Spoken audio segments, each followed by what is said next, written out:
رحیم یار خان سے بھرتی خاتون کانسٹیبل خواجہ سرا نکل آئی۔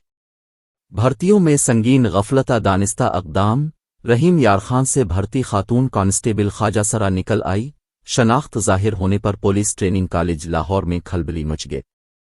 خبر ملتے ہی سپرنٹینڈنٹ ٹریننگ کالج نے ایڈیشنل آئی جی ٹریننگ کو مراسلہ لکھ دیا۔ مراسلے میں لکھا گیا ہے کہ رحیم یار خان پولیس نے سبیحہ نامی خاتون کو کانسٹیبل کی حیثیت سے بھیجا، جبکہ دوران تربیت کانسٹیبل نے خواجہ سرا ہونے کا انکشاف کر دیا۔ مراسلے میں کہا گیا ہے کہ اہلکار کے خواجہ سرا ہونے بارے ٹریننگ کالج کو نہیں بتایا گیا۔ زیر تربیت خواتین اہلکار خواجہ سرا کے ساتھ رہنے کو تیار نہیں، معاملے کی نوعیت کے مطابق اقدامات کیے جائیں۔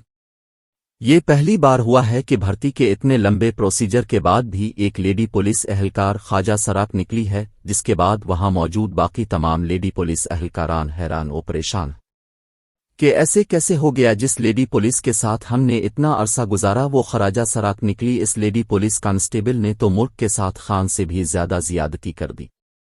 لوگوں نے پولیس کے اعلیٰ احکام کو کہا ہے کہ اسے نوکری سے برخاست نہ کریں بلکہ اسے نوکری کرنے دیں۔ جب ایک خواجہ سراک ملک کے اعلیٰ عہدے پر فائز ہو سکتے ہیں تو پولیس کانسٹیبل کیوں نہیں؟